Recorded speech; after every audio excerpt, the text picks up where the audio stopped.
adding more value to your life. They're doing what to Mr. Peanut? And be aware of the text scam. Welcome to the Hopefulist, a daily talk show hosted by veteran broadcaster Wendy McClure. Join Wendy each day as she shares her life lessons that transformed her from perpetual pessimist to the ultimate hopefulist. The perfect morning show to get you caught up on the day's top stories while sharing insights that will lead to positive transformation and bring out the hopefulist in you. For more inspiration, visit Hopefulist.com. And now, here's your host and hopefulist, Wendy McClure. Good morning and happy Thursday. It is January 23rd, 2020, day 132 of Gotta Get On Ellen. People, I have made it. It is the single digits. I have 9. Count them, 9 days to go on my 30-day challenge. Man, did I have a craving for a granola bar yesterday. Something crunchy. Just something with a little something in it. Yeah, it's wearing me down. But I can tell you, I'm focusing on the changes in my body, and I am seeing them. I am feeling them. I am not seeing a switch on the scale. I have not been on the scale in a couple of days. I told you I'm not going to do that to myself. I am not going to weigh myself until Saturday, maybe tomorrow, but Saturday. Only 9 days to go. I can do this. I can do this. 9 days to go. No carbs, no sweets, no alcohol. 21 days down. Well, technically 20 days down, but man, that's a long time. So, right into the news today. Came across a very disturbing story last night. It seems that Mr. Peanut is being killed off by planners. That's right. Killed off. Killed off. They say they will be having a funeral for him during the Super Bowl. I don't know. Why do we got to kill off, little mascots? It's a mascot. And then people were going up in arms. Oh, my memories of being on the AC boardwalk. And I know they have one on the Ocean City boardwalk as well, because I've seen them. And just because they kill off Mr. Peanut, I don't believe that means that Mr. Peanut will no longer be on the boardwalk. I have a feeling he will still be there. But why you have to kill off a mascot is beyond me. Speaking of mascots, have you heard this about the Philadelphia Flyers Gritty? There is an allegation that Gritty punched a child in the back. Apparently it was during a photo op, and the kid, put his hand down on top of his hat after the picture was taken, and the parents claim that Gritty turned around and punched the kid in the back. I mean, he's, probably a teenager, maybe 12, 13, something like that. And the Flyers have said they have investigated the incident and found it to not be credible. So the first thought that I had was, it's really kind of sad that somebody would make something like that up. But then on the other hand, it really is sad that something like that would actually happen. Did it happen? Did it not happen? I don't know. Seems like something that wouldn't be made up, right? I don't know. I would think that the Flyers of the two parties would have something to cover up. But there you go. Gritty's only been around for a year or so. Came out to a lot of not such good fanfare.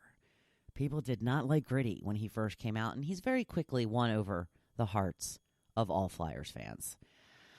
I wanted to tell you about a scam text message that is making the rounds. The one that they showed in the picture, be aware of different variations of it, but the one in the picture states that it's from FedEx. I'm guessing that it's from England or Europe because it starts out with, "Hey, mate." We don't really talk like that here in the colonies. But it's from FedEx asking you to set your delivery preferences by clicking on the link. Do not click on the link. Don't do it. Apparently, they can just get inside your phone by doing that kind of stuff. Speaking of which, did you hear about the Prince of Saudi Arabia allegedly hacking into Jeff Bezos' phone? Jeff Bezos is the founder of Amazon, also owns the Washington Post. This apparently happened in 2018, back when they were upset about a lot of bad press they felt they were getting from the Washington Post. And this was apparently right before that journalist was murdered. Remember the journalist that was murdered in Saudi Arabia? So it all kind of ties into that. I don't know. It's craziness. Craziness.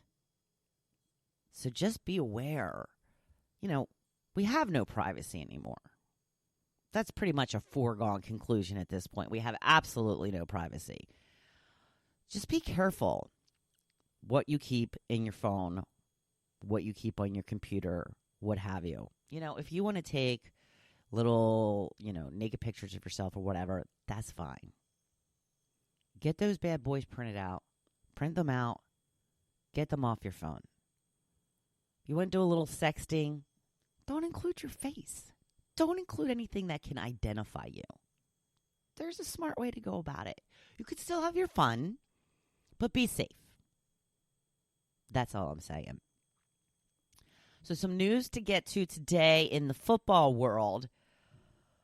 For all of the New York Giants fans, Eli Manning has decided he will retire.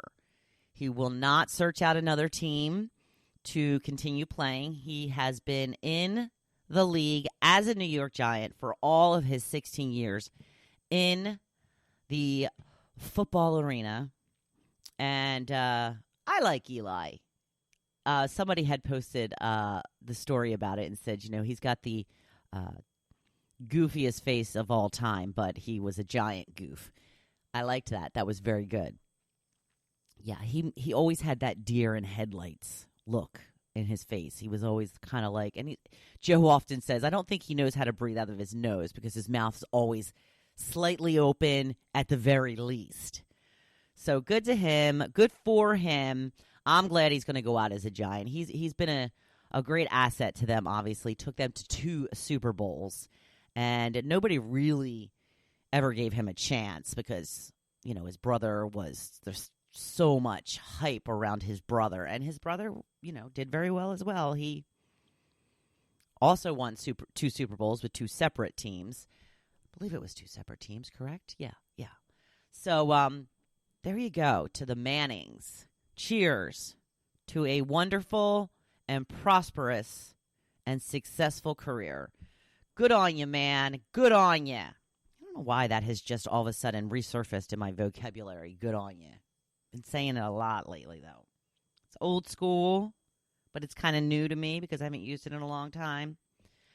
I'm going to move right along to my topic. I'm just ignoring myself at this point. That's just the status quo.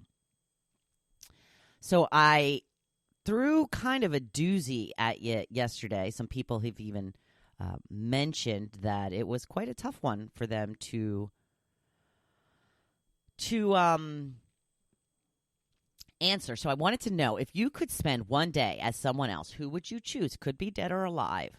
Here are some of the answers that I have received. Maya Angelou, for her wisdom, courage, and love. Janet says that. Kim says definitely Miranda Lambert. Patty says Mother Teresa. That is deep.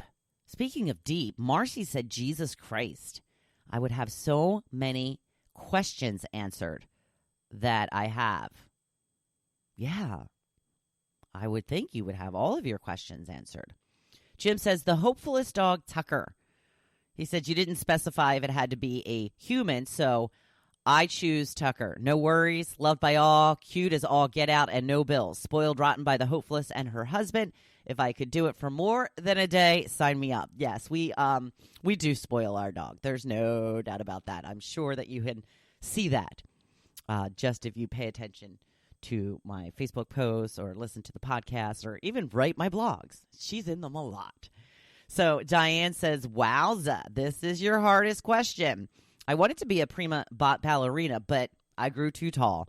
Maybe a short prima ballerina, please. Just one day on my toes, or Grace Kelly, just not the day she died. I have the Queen's wave down pat, but wait, Ginger Rogers. There you go. Hands down. She must have been thinking as she was writing. The clothing, the dancing, the music. Yep, hands down, I think. LOL. Linda says, that's a hard one. I've always thought I wanted to be Mickey Mouse. How fun would that be? My friend Chris, who I used to work with in radio long, long ago, said, my wife, so I could experience how incredible it is to be married to me. So I said, Chris, it's good to see you haven't changed at all. And he said, why would I change? Perfection. Touché.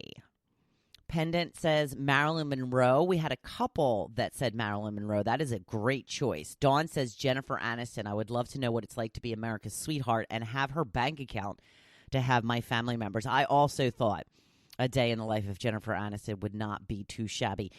Kate says, well, Disney, she says, I think he was so imaginative, and it's something I think we need in the works today. I'd like to be that inspired. Very, very cool. Denise says, I don't think I would trade places with anybody.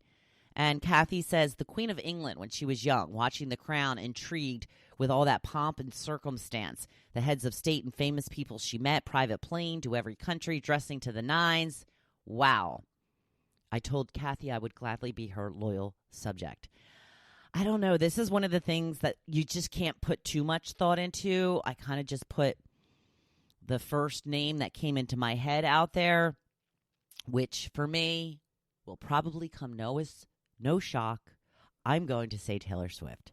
I think it would be so awesome to either be her for a day when she's in songwriting mode, to see the creative process that she goes through. How long does it take? That type of thing. Or even on tour. You know, what time does she wake up in the morning? Does she have any appearances that she needs to do before she has her concert that night? Like a lot of times people don't realize is whatever town they're in, they might go to radio stations, TV stations, meet with journalists to do interviews and such. So what time does she get up? What does her day look like? I'm sure that working out and practicing the show is part of that routine. What does she do right before showtime? How much does she eat before she puts on a show like that? Does she eat it all? Does she wait until after? What's it like when the show's over? How many people are out in the back and, you know, are they just hanging out, or are they like jumping in the shower and then right in the car back to the hotel, back to get something to eat? What's it like? Sounds so cool to me. Would love to experience that for just one day, at least. So some very interesting answers. Thank you so much for contributing. And I'm fascinated by people's choices. We got some, you know, very serious ones, and then ones that were, you know, kind of, you know, just for the fun of it, just because I think it would be cool, which is okay. Either way is okay. Today's blog post is about adding value to your life. How do you do this? Well, treasure all the silly things that make you happy. Things like ice cream, sunsets, singing in the car, whatever. Those things matter. Now, life is not all about the small things, but it is the small things that can bring us great joy if we allow them. For some reason, we feel silly getting excited about the little things. It is those things, though, that we can often enjoy and feel more excitement in our lives if we allow it.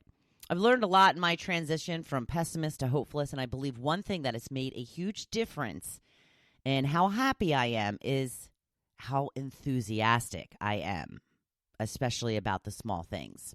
If you can get excited about small things, the more opportunities you will have to get excited, and hence, the happier you will feel.